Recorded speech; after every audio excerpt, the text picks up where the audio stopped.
Welcome to Papa, I Have a Question. I'm Karis Hall McCullen. I'm sitting here with my dad, Dudley Hall, and you're joining us for a conversation where we just get to sit and I get to ask him some questions. I realized through the years that I have had the blessing and the privilege of having a really great resource when I didn't understand something or had a question either in my Bible study or just in life in general. I could just come and say, Papa, I have a question. And as an educator, I know that if one person has a question, usually lots of other people have that same question. So we're inviting you to join us on a conversation where I just get to ask him about life and godliness. So join us this morning as I say, Papa, I have a question. Okay, well, I'm eager to hear your question. Okay.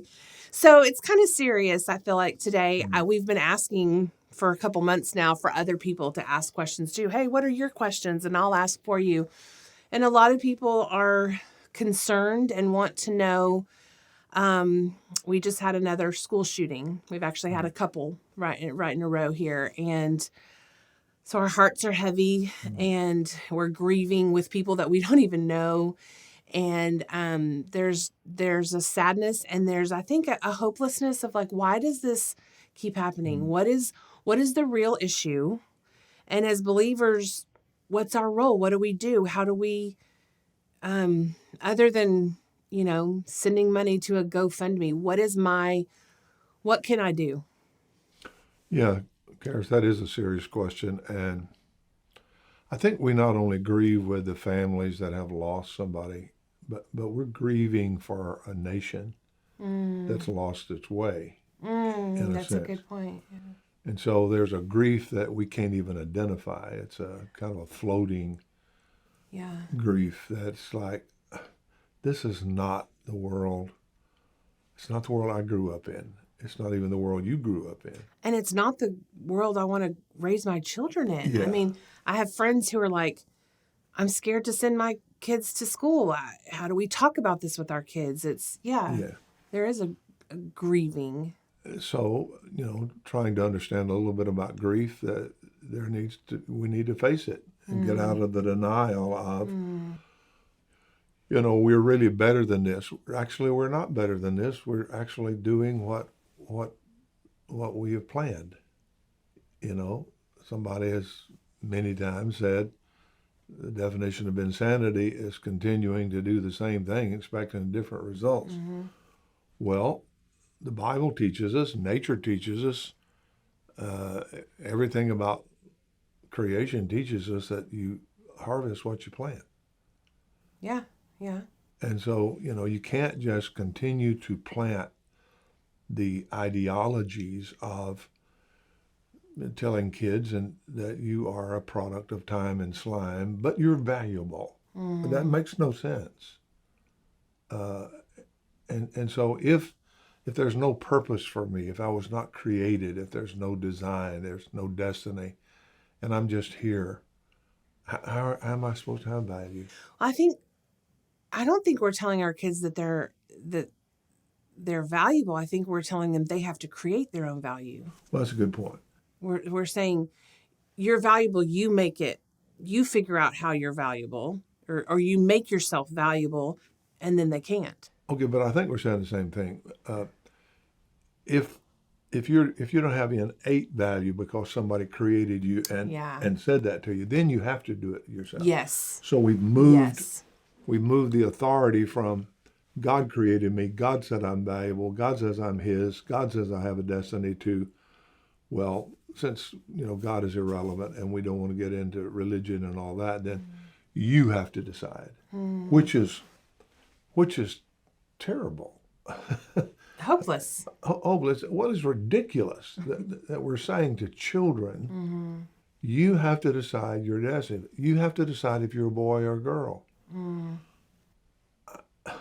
They don't have the capacity for that. Yeah.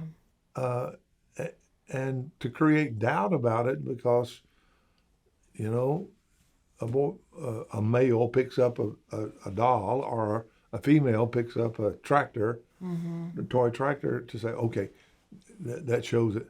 That's that's ridiculous, and it's throwing confusion on kids. So no wonder if you don't know who you are biologically, you don't know who you are relationally, and you certainly don't know who you are vocationally. That is, what have you called to do? What's your destiny? What's your purpose? If you don't know any of that, then where are you going to find some sense of meaning? And human beings cannot live without a sense of meaning. There's some existential questions that we all have. That is, am I worth anything? If so, what? Am I worth knowing? And who's going to know me, like really know me? And am I worth loving?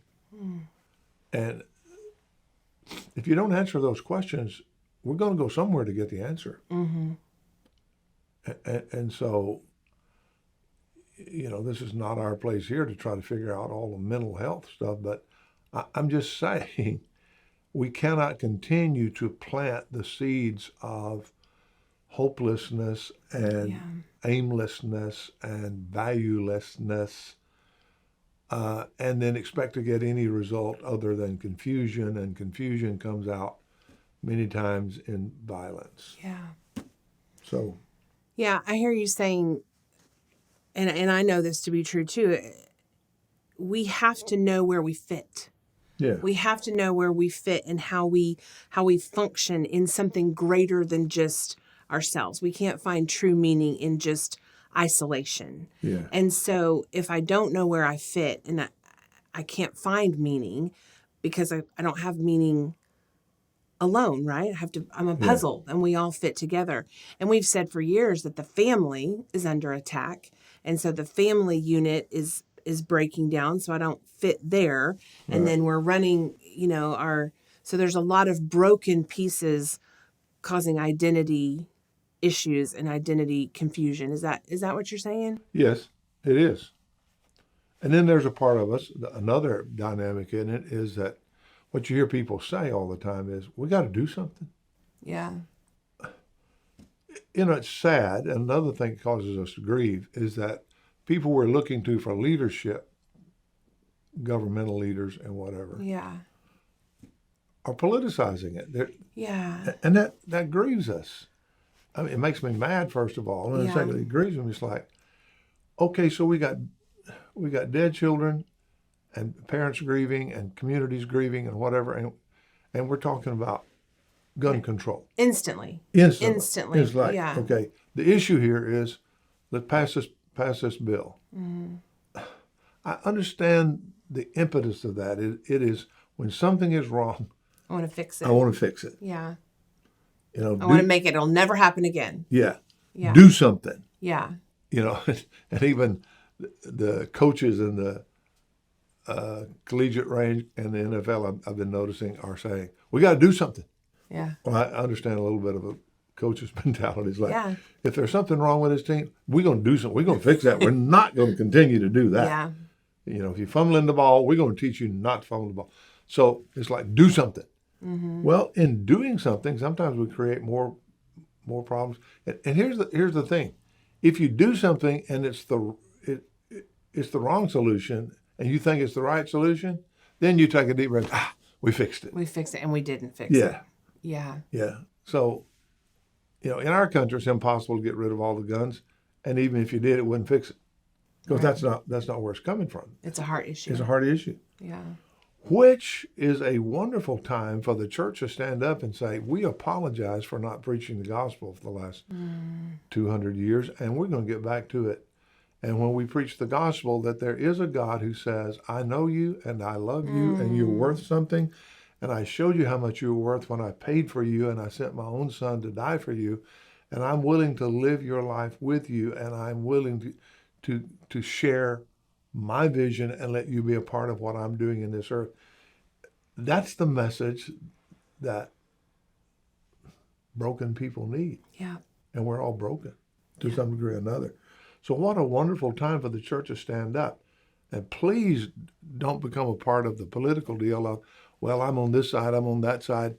Neither one of those sides is working. That's not the solution. So The solution is speaking the truth and identity and attacking Yes. it at the root ideology. Yeah. Yeah, that's so good. That's the hope. And That's the hope. And we do need some people walking around with a smile on their face and not wringing their hands and saying, you know, everything's falling apart. Everything's not falling apart. I mean, there's lots of stuff that's wrong, and these things show,